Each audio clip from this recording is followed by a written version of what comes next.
لیجئے سنیے امہات المومنین رضی اللہ عنہن اجمعین حصہ اول۔ اسلام دشمن طبقات کے چند اعتراضات یہ ہیں کہ نبی کریم صلی اللہ علیہ وسلم نے اتنی شادیاں کیوں کی؟ کیا یہ عورتوں کو تکلیف پہنچانے والی بات نہیں؟ کیا اس طرح ایک عورت کی حق تلفی نہیں ہوتی؟ نبی کریم صلی اللہ علیہ وسلم کے پاس اتنی شادیاں کرنے کا کیا جواز تھا؟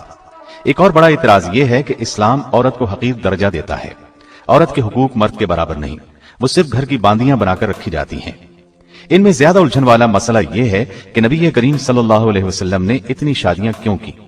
پہلے ہم اس پر روشنی ڈالیں گے، پھر حقوق کی بات کریں گے، اور پھر اس کے بعد امہات المومنین کے حالات و واقعات ترتیب کے ساتھ بیان کریں گے۔ اللہ تعالیٰ کا فرمان ہے، بے شک تمہارے لیے رسول اللہ صلی اللہ علیہ وسلم کی ذات میں بہترین نمونہ ہے۔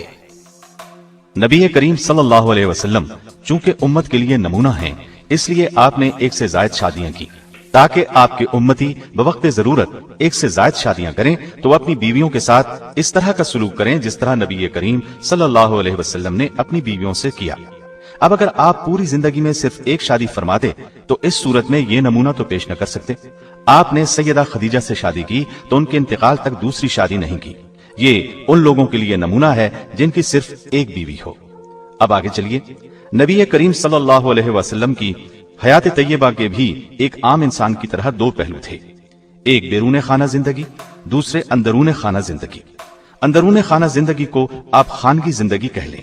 اب خانگی زندگی کے پہلوؤں کو آپ کی ازواج مطہرات ہی دنیا پر پیش کر سکتی ہیں۔ آپ نے جو 11 نکاح فرمائے ان کی غرض و غایت یہی تھی کہ عورتوں کی ایک کثیر تعداد آپ کی خانگی زندگی کو پیش کر سکے۔ شوہر کے رازوں سے جس قدر اس کی بیوی واقف ہو سکتی ہے اتنا کوئی دوسرا ہو ہی نہیں سکتا۔ اب نبی کریم صلی اللہ علیہ وسلم کی اندرون خانہ زندگی کو صرف ایک عورت بیان کرتی تو وہ شاید دنیا والوں کی نگاہ میں اس قدر یقینی بات نہ ہوتی، لیکن جب 11 عورتوں کی ایک جماعت نے آپ کی خانگی زندگی کو لوگوں کے سامنے پیش کیا تو آپ کے وہ حالات پورے وثوق کے ساتھ دنیا کے سامنے آئے جن پر یقین کیے بغیر چارہ نہ تھا۔ اس کے علاوہ اس میں خاص پہلو یہ ہے کہ شریعت کے بہت سے احکام صرف عورتوں کے لیے خاص ہیں۔ عورتیں مردوں سے بیان کرنے میں شرم محسوس کرتی ہیں۔ اس قسم کے مسائل بھی انہی ازواج مطہرات کے ذریعے سے بیان کیے گئے ہیں۔ علاوہ ازیں نبی کریم صلی اللہ علیہ وسلم کے متعدد نکاح کرنے کی ایک وجہ عورت کے مقام اور درجے کو دنیا میں اجاگر کرنا ہے۔ اسلام سے پہلے معاشرے میں عورت کا کوئی مقام نہیں تھا، لیکن نبی کریم صلی اللہ علیہ وسلم نے بتا دیا کہ عورت کا اسلام میں وہی درجہ ہے جو مرد کا ہے۔ حیثیت، حقوق اور آخرت کے انعامات کے لحاظ سے دونوں میں کوئی فرق نہیں۔ البتہ اسلام کے نزدیک ایک مرد ہے اور عورت عورت۔ اگر دونوں صنفیں آپس میں خلط ملط ہو جائیں تو زندگی کا نظام تباہ ہو جائے۔ مرد اور عورت ایک دوسرے کی کاپی نہیں بلکہ ایک دوسرے کی تکمیل کرتے ہیں۔ لہٰذا یہ کہنا غلط ہے کہ اسلام نے عورت کو حقوق نہیں دیے یا انہیں گھر کی لونڈی بنا دیا ہے۔ اسلام نے عورت کو عملی میدان میں آنے سے روکا نہیں بلکہ اس کی اجازت دی ہے، لیکن اس طرح سے کہ جس سے خانگی زندگی خراب نہ ہو۔ مدینہ طیبہ میں عورتیں صرف گھر ہی کا نہیں باہر کا کام بھی کرتی تھی۔ مرد تو زیادہ تر جہاد اور تبلیغ میں مصروف رہتے تھے۔ عورتوں نے گھر کے کاروبار کو سنبھال لیا تھا، یہاں تک کہ زراعت، باغبانی اور جانوروں کی دیکھ بھال بھی کرتی تھی۔ صدیق اکبر رضی اللہ عنہ کی بڑی صاحبزادی سیدہ اسما رضی اللہ عنہا کی شادی سیدنا زبیر رضی اللہ عنہ سے ہوئی۔ دونوں میاں بیوی ہجرت کر کے مدینے آ گئے۔ اس وقت مال پاس تھا نہ جائیداد۔ سیدہ اسما فرماتی ہیں، ہمارے پاس اس وقت صرف پانی لاد کر لے جانے کے لیے ایک اونٹ تھا۔ میں ہی اونٹ کے لیے گھاس وغیرہ لاتی تھی، کھجوروں کی گٹھلیاں کوٹ کر دانے کے طور پر اونٹ کو کھلاتی تھی، میں ہی پانی بھر کر لاتی تھی۔ پھر نبی کریم صلی اللہ علیہ وسلم نے مدینے سے باہر 2 میل دور زمین کا ایک ٹکڑا ہمیں دیا۔ میں وہاں کام کے لیے جایا کرتی تھی اور واپسی پر کھجوروں کی گٹھلیاں لاد کر لاتی تھی۔ اسلام نے علم کے میدان میں بھی عورت کو محروم نہیں رکھا۔ سیدہ عائشہ اور دوسری امہات المومنین نے علمی میدان میں بہت سے کارنامے انجام دیے۔ صرف سیدہ عائشہ رضی اللہ عنہا کی روایت کردہ احادیث 2210 تک شمار کی گئی ہیں۔ ان سے قریباً 100 صحابہ اور تابعین نے روایت کیا ہے۔ بڑے بڑے جلیل القدر حضرات ان کے شاگردوں میں شمار ہوتے ہیں۔ امام ترمذی کی روایت میں ہے کہ ابو موسیٰ اشعری فرماتے ہیں، ہم لوگوں کو جب بھی کسی حدیث میں کوئی مشکل پیش آتی ہم سیدہ عائشہ رضی اللہ عنہا سے رجوع کرتے، ان کے ہاں ہمیں ضروری معلومات مل جاتی۔ یہی نہیں، سیدہ عائشہ نے تو نبی کریم صلی اللہ علیہ وسلم کی وفات کے بعد بہت اہم قسم کے سیاسی کام انجام دیے۔ دیکھا جائے تو آپ کی بعثت سے پہلے عورت کو معاشرے میں کوئی مقام حاصل نہیں تھا۔ اسلام کے ساتھ ہی عورت کی زندگی میں انقلاب آیا۔ نبی کریم صلی اللہ علیہ وسلم نے 11 میں سے صرف ایک کنواری خاتون سے شادی کی، باقی سب بیوائیں تھیں، جبکہ ایک طلاق یافتہ بھی تھی اور ان میں زیادہ تر عمر رسیدہ تھی۔ ثابت ہوا یہ کوئی خواہشات نفسانی کا معاملہ نہیں تھا۔ آپ کے پاس مال و دولت بھی نہیں تھا، ایک ماہ تو آپ کے گھروں میں چولہا تک نہیں جلتا تھا۔ اس قدر تعداد میں شادیاں کرنے کا ایک عظیم مقصد قبائلی عداوتوں کو محبت میں تبدیل کرنا تھا۔